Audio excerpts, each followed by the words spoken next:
Bien, y ya estamos listos aquí para comenzar nuestro programa Libertad sin Límites, pero no podemos comenzar el programa sin el pastor Joel Flores, que ya comenzamos con preguntas, pastor. ¿Por qué la salvación no entra en nuestra mente? No podemos entenderlo. Bienvenido. Gracias, Denise. Eso es lo que veremos aquí en este programa. Y gracias, como siempre, por introducir a nuestro pastor. programa. Vamos a aprender.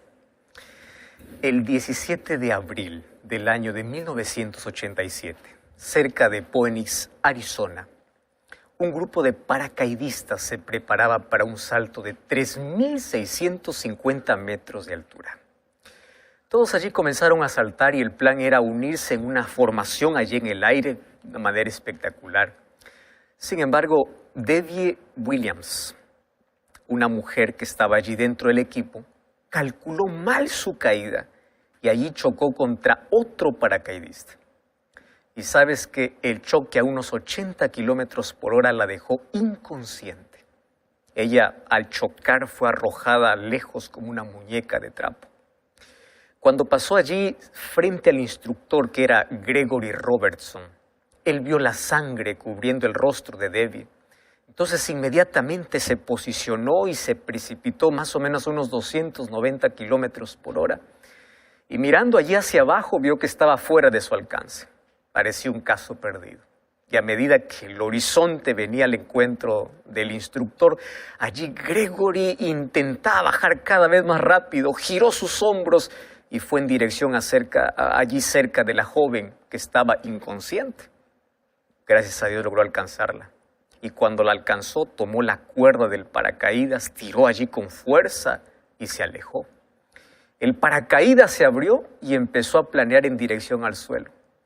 Y tú sabes que a cerca de 600 metros de la tierra, a solo 12 segundos del impacto, Gregory abrió su paracaídas justo a tiempo. Y gracias a Dios pudo salvar la vida de Debbie, que se recuperó de las heridas. Y ella quedó pues agradecida toda su vida, porque allí el instructor lo libró de una muerte que estaba segura. Sabes que al igual que Debbie, todos nosotros, la raza humana, estaba en una caída fatal rumbo a la destrucción. Pero allí apareció Cristo para poder rescatarnos. Y en el programa anterior vimos cómo entró el pecado en nuestro planeta. Vimos que allá en el jardín del Edén se puso a prueba la libertad del ser humano. Y el ser humano pues eligió el mal. Y a partir de allí todos nosotros fuimos condenados a la muerte porque todos somos pecadores. Mira lo que dice el libro de Romanos capítulo 3 versículo 23. Allí dice: por cuanto todos pecaron y están destituidos de la gloria de Dios. Y Romanos 6, 23, allí dice: porque la paga del pecado es muerte. O sea, el pecado fue la catástrofe más grande de la historia, porque nos llevó al terreno de la muerte. ¿Y por qué paramos allí? Porque nos separamos de la vida. Y el ser humano tomó dos actitudes. La primera actitud humana fue intentar solucionar su problema con sus propias manos. ¿Qué consiguió? Nada, porque apenas quería cubrir su desnudez con miserables hojas de higuera. Pero no solamente eso. El ser humano perdió la gloria de Dios que lo cubría. Perdió su hogar, perdió su inocencia, perdió el acceso al árbol de la vida, perdió la vida. Y la segunda actitud fue más terrible. Fue esconderse de Dios en lugar de correr a Dios para solucionar el problema del pecado. Y sabes que a partir de allí, el ser humano siempre se escondió de Dios y Dios siempre buscó al ser humano. Y una de las cosas que tanto me encanta cuando veo la Biblia es que Dios siempre toma la iniciativa para salvar al ser humano perdido. Es Dios quien busca y sabe dónde encontrarte porque conoce todos los lugares donde tú te escondes. Y hoy, así como en el jardín del Edén, está llamando por tu nombre: Rodrigo, Roberto, María, José. Luis, ¿dónde estás? ¿Por qué insistes en esconderte? ¿Por qué te escondes si yo sé curar tu dolor? Yo sé cómo solucionar tu problema. Y cuando Adán y Eva salieron de su escondite, ellos pudieron presenciar con dolor la primera muerte, que fue la muerte de un cordero inocente. Sabes que todo era perfecto hasta que el pecado entró. Y el pecado vino como una mancha para arruinar todo lo hermoso que Dios había creado. En ese momento, Dios les mostró el plan de salvación. ¿Tú recuerdas que Dios había dicho que el día que comieran del fruto prohibido ellos morirían? Pues ese día sí hubo muerte, pero una muerte sustitutoria. Es decir, un cordero murió en su lugar. Y al ver la sangre derramada entendieron la gravedad del pecado, pero también entendieron el plan que Dios tenía para rescatarlos, porque ese cordero muerto que cubrió su desnudez representaba al verdadero cordero de Dios que un día vendría a este mundo, tomaría nuestro lugar y pagaría la deuda que nosotros jamás podríamos pagar. Por eso el apóstol Pedro, 1 Pedro 1, 19 y 20, dice que ese cordero fue separado desde antes de la fundación del mundo. Y nosotros no fuimos restaurados con oro, con plata, sino con la sangre preciosa de Jesús. Romanos capítulo 5, versículo 12 dice que así como el pecado entró en el mundo por un hombre y por un pecado la muerte, y así pasó a todos los hombres por cuanto todos pecaron, pero allí viene Cristo para devolvernos la vida. O sea, Jesús tomó mi lugar. ¿Recuerdas el texto? Porque de tal manera amó Dios al mundo, que dio a su Hijo unigénito para que todo aquel que en Él cree no se pierda, sino tenga vida eterna. Así dice Juan 3:16. ¿Sabe lo que el ser humano hace cuando rechaza a Cristo? Rechaza la vida. Y al rechazar la vida, acepta la muerte como su destino. Ahora yo quiero que tú entiendas algo. Fue la muerte de Jesús en la cruz lo que selló nuestra redención. En una cruz se pagó el precio más alto en la historia para poder rescatar a los seres humanos. Y la mayor definición de amor no se encuentra en un diccionario, se encuentra en la cruz del Calvario. Por eso, escúchame bien lo que te voy a decir ahora. Tu valor, Dios lo determinó en una cruz. Tú vales la vida de Jesús. Por favor, que nadie pueda decirte que tu valor es menor que la sangre de Cristo. Que nunca puedas sentirte menos que los otros, que los demás. Nadie tiene más valor porque tiene dinero, educación o un cargo. Todos tenemos el mismo valor, el sacrificio de Jesús. Y la cruz fue un puente que se colocó en el abismo que el pecado abrió. Y fuimos entonces reconciliados con Dios. Y si el pecado nos hizo enemigos de Dios, pues la cruz nos hizo hijos de Dios. El precio que Jesús pagó fue muy alto. Él pasó por el mayor sufrimiento que nosotros merecíamos pasar. Él pasó por la mayor humillación. Él fue escupido, fue golpeado, fue torturado, fue crucificado. Pero por encima de todo, Él tuvo que beber el cáliz de la ira de Dios contra el pecado. Por eso es que Él gritó en la cruz: Dios mío, ¿por qué me abandonaste? Sabes que en esa hora las tinieblas que cubrían la cruz eran un símbolo de la separación de la luz gloriosa de Jesús y el Padre. Pero misteriosamente la unidad con la divinidad nunca fue quebrada. En Juan 19:30 Jesús dijo: consumado es. Allí la salvación del ser humano se completó. Su sangre derramada en la cruz tenía suficiente mérito para salvar a quien Él quisiera.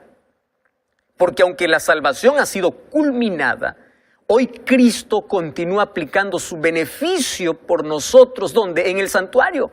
¿Tú sabías que ahora Cristo está en el santuario celestial? ¿Y qué hace Cristo allí? Aplicando su sacrificio a favor de todo aquel que cree.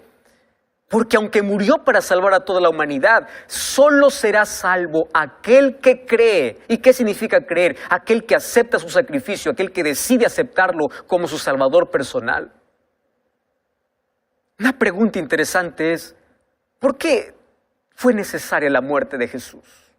¿Por qué Jesús tuvo que morir en sí para salvar al ser humano? ¿Acaso no había otra manera de hacerlo? Ahora quiero explicarte que la muerte de Jesús era una necesidad moral y legal. ¿Por qué razón? Porque la justicia de Dios requería que el pecado sea llevado a juicio. Por tanto, se debe ejecutar juicio sobre el pecado, pero no solo sobre el pecado, sino también sobre el pecador. Y si tenía que ejecutarse el juicio sobre el pecador merecía morir. Y en esa ejecución, donde el ser humano debía estar, es donde Jesús tomó nuestro lugar. Por eso la cruz es la demostración de la misericordia y la justicia de Dios. Ahora, ¿qué sucede si los pecadores, que somos todos nosotros, no aceptamos a Jesús como nuestro Salvador? La Biblia es muy clara y en Juan capítulo 3, versículo 36 dice así: el que cree en el Hijo tiene vida eterna, pero el que rehúsa creer en el Hijo no verá la vida, sino que la ira de Dios está sobre él. Quien no acepta a Jesús como Salvador no recibe perdón de sus pecados. Y aquel que no es perdonado está sujeto a la ira de Dios. ¿Y qué es la ira de Dios? La ira de Dios no es una emoción descontrolada. Es la firme oposición de la santidad de Dios contra el pecado. Por eso Dios quiere eliminar el pecado, porque eso deterioró, destruyó su creación y Él lo terminará para siempre. Sin embargo, aquel que se aferra al pecado morirá por propia elección, porque tuvo la posibilidad de aceptar la vida eterna. Sin embargo, decidió rechazar la vida que es Cristo. Y cuando el ser humano rechaza a Jesús, se convierte en siervo de Satanás.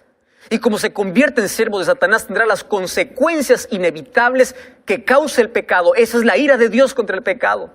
Sin embargo, aquel que tiene al Hijo de Dios tiene vida. 1 Juan capítulo 5, versículo 11 dice: el que tiene al Hijo tiene la vida. ¡Wow! Qué impresionante, ¿verdad? ¿Qué logró Jesús con su muerte en la cruz? En primer lugar, Él logró el derecho de propiedad. ¿Tú sabes que nosotros pertenecemos a Dios por creación y por redención? 1 Corintios 6, 19 y 20, allí dice que nosotros fuimos comprados por Cristo. Y cuando Cristo murió, quebró el dominio del pecado, quitó la condenación del pecado y hizo que la vida eterna pudiese estar disponible para todos los seres humanos. Entonces, cuando tú aceptas a Jesús como tu Salvador, Él te justifica, no por las cosas que hagas, sino por su justicia. Y allí, cuando te justifica, comienza ese proceso continuo de santificación, hasta llegar a la glorificación que ocurrirá cuando Jesús regrese a la tierra para llevarnos a vivir con Él por la eternidad. Es allí donde el pecado habrá desaparecido para siempre, no quedará rastro sobre el ser humano, o sobre la tierra, o sobre el universo. Y cuando aceptamos su sacrificio, llegamos a ser hijos de Dios. ¿Tú sabes que ser hijo de Dios es una elección? Juan capítulo 1, versículo 12 dice: mas a todos los que le recibieron, les dio potestad de ser hechos hijos de Dios. Y como hijos pasamos a recibir la herencia de hijos. ¿Y cuál herencia? Las maravillosas promesas que Dios tiene para aquellos que lo aman. Cuando aceptamos a Jesús, pasamos de muerte a vida. Me encanta el texto de Efesios, capítulo 2, versículo 1. Él os dio vida a vosotros cuando estabais muertos en vuestros pecados. ¿Y sabe lo que dice el versículo 4? Dios es rico en misericordia, con gran amor que nos amó. Nosotros estábamos muertos en pecado, nos dio vida juntamente con Cristo, por gracia sois salvos. Y juntamente con Él nos resucitó y asimismo nos hizo sentar en los lugares celestiales con Cristo Jesús. Un día estuvimos en la tumba, condenados a la muerte eterna. Y dice, Él nos dio vida y con Él resucitamos para una nueva vida. Por su gracia somos salvos. Cómo me encanta esa palabra, gracia. Una de las palabras más lindas que pueden existir en nuestro vocabulario es gracia. Gracia es el favor inmerecido de Dios por nosotros. Dios no tenía la obligación de amarnos, pero Él decidió amarnos y llegó al extremo de morir en nuestro lugar. Entonces su gracia es inexplicable. Es el regalo de Dios para el ser humano. La salvación no tiene que ver con lo que somos y ofrecemos a Dios, sino con lo que Dios es y con lo que Él nos ofrece. Porque si nosotros fuimos lejos en nuestra rebelión, Dios fue más lejos en la solución. Si nuestro pecado es enorme, la gracia de Dios es mayor. Infelizmente, el ser humano se atreve a rechazar la gracia de Dios. Una cosa tú tienes que entender. La gracia de Dios, la gracia que salva, es también la gracia que transforma. Es la gracia que te saca del pecado, te limpia, no te deja que sigas viviendo como antes. Tú no puedes decir, soy salvo por gracia y sigo con mi vida. No, te transforma porque te coloca en armonía con la palabra de Dios, en armonía con su ley, y comienza tu vida a cambiar y comienzas a obedecer por amor y se hacen visibles los frutos que la gracia hizo en tu vida. Por eso el libro de Efesios capítulo 2 versículo 8 dice, por gracia sois salvos. Pero el versículo 10 dice, para buena obra o para buenas obras. Es decir, la gracia es la causa de la salvación y la obediencia y las buenas obras son la evidencia de la salvación. Entonces ahí viene la pregunta importante, ¿cómo es que yo puedo aceptar su gracia? En primer lugar, reconociendo tu condición de pecador. Y cuando tú reconoces que eres pecador, aceptas por fe a Jesús como tu Salvador. Y cuando aceptas a Jesús, aceptas su perdón por fe, no por sentimientos. Hay muchos que dicen, yo no siento que Dios me perdona. Querido, si es que tú confesaste tu pecado, te arrepentiste, entonces acepta por fe el perdón. Y luego comienza a vivir en armonía con la voluntad de Dios, obedeciendo su palabra. Y lo que dice Efesios capítulo 2, versículo 6, dice que nosotros resucitamos. Un día estuvimos muertos, pero con Cristo también resucitamos, porque Cristo nos dio vida. ¿Sabes que ese texto es muy parecido a Romanos capítulo 6, versículo 3? Allí en Romanos capítulo 6, versículo 3, dice así, todos los que hemos sido bautizados en Cristo, hemos sido bautizados en su muerte, somos sepultados con Él para muerte por el bautismo, a fin de que como Cristo resucitó de los muertos para la gloria del Padre, así andemos en vida nueva. ¿Cómo puede acontecer esto? Sabes que la salvación es por gracia y por fe. Y gracia es el regalo de Dios que se acepta por medio de la fe. O sea, tú por fe crees en Dios, por fe te entregas a Él sin temor. Ahora tú puedes creer a Dios en silencio, pero la fe te lleva a la acción. La fe te lleva a amar a Dios y a obedecer a Dios, a caminar con Dios. Y existe un asunto esencial. Amores secretos no sirven. El amor verdadero es público. Entonces, cuando tú aceptas creer, comienzas a relacionarte con Dios, comienzas a conocerlo más a través de su palabra, comienzas a amarlo de todo corazón. Llega al punto que lo amas tanto que tú quieres que